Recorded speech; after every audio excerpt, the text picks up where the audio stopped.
Oh my god, what is that? It's huge. It's a thick boy. It's Chonkzilla.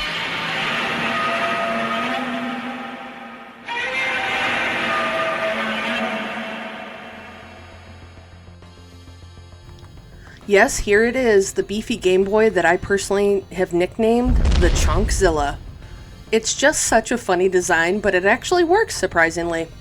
This is the latest vertical handheld from Anbernic that came out recently. I opted for the wood grain color because it's the most unique and weird out of all of the colors. So here are the stats. Now, this is probably the 49th handheld to come out with the T618 processor. Yes, I'm exaggerating, but there are quite a few. So this processor can handle up to some GameCube, PS2, and maybe even a few games here and there on systems above those. Now, when I say it can handle both GameCube and PS2, it's probably not going to handle the whole catalog of either system, and you will likely have to tweak the settings of the systems.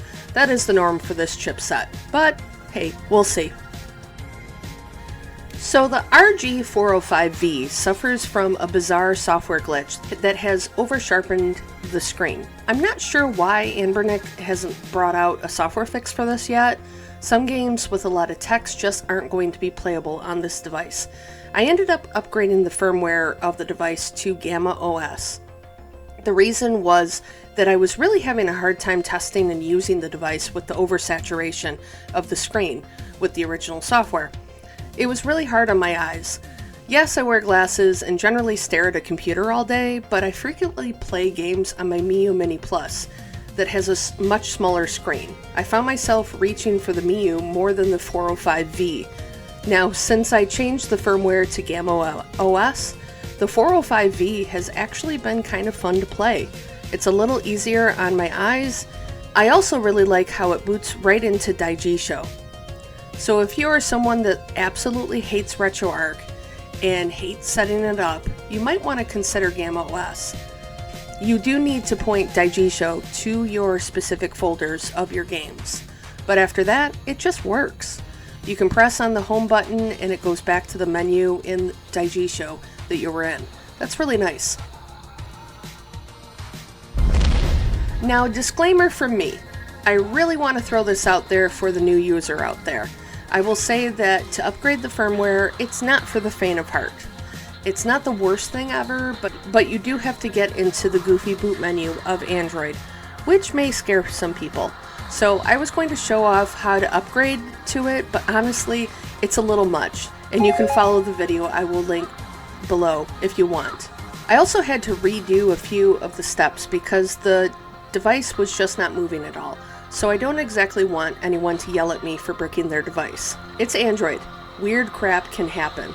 So with that being said, it's up to you if you want to upgrade the firmware. Speaking of upgrading the firmware, I will admit that I messed up and didn't really get any footage of the 405V before the firmware update, but there are plenty of videos that you can find about it. Honestly, if I didn't upgrade to Gamma OS, I might have skipped this video altogether because it was definitely giving me some issues.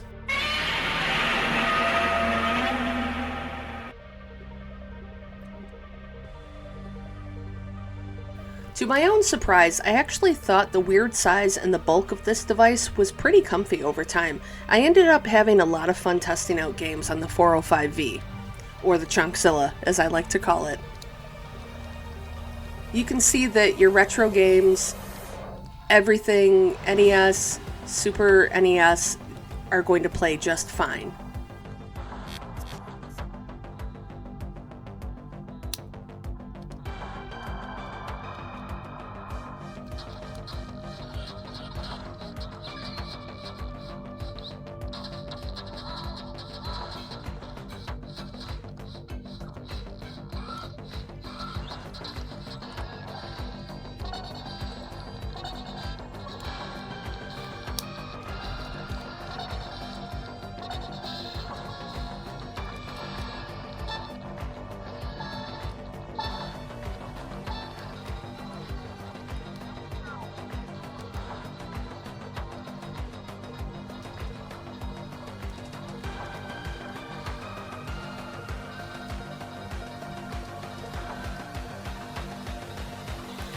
Even Dreamcast, Sega Saturn, N64 didn't have really any problems that I was noticing, and that was really nice.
So here in my testing of GameCube, I'm using MMJR, the Dolphin fork.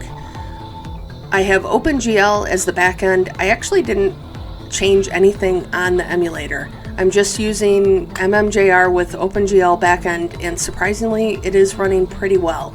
Occasionally I got a stutter or a lag here and there, but this is totally playable, in my opinion.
God of War was really the only game that I had a whole lot of trouble with. You can see that it's running pretty slow even after I dropped the resolution down to 1x. So kind of up to you if you think this is playable or not. I'm kind of on the fence, so not sure. But I think it's done pretty good so far with all the PS2 performance.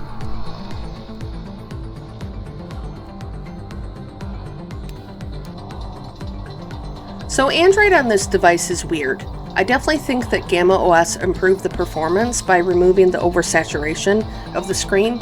However, I don't know if I would recommend this device if you are looking to play a lot of Android games. I did get a lot to work, but it seems like there are a few that the screen size is just going to be an issue. In Dead Cells, you need to turn on the high performance in the settings in order to see the text, but then it's not terrible. And that's even with running Gamma OS. Games like Rocket League Sideswipe and Brawlhalla just looked very far away. Also the controls, so you might want to change the controls in the settings so that the buttons aren't different. That was a little distracting for me. You might want to change to Xbox style controls.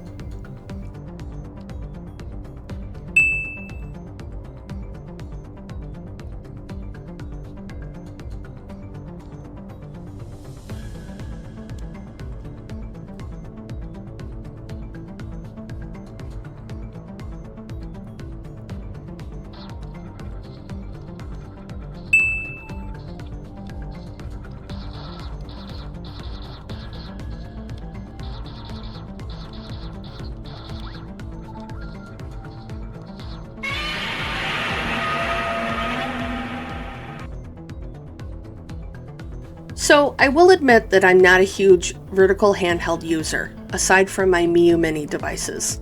I would prefer a horizontal form factor. However, I really didn't mind this device.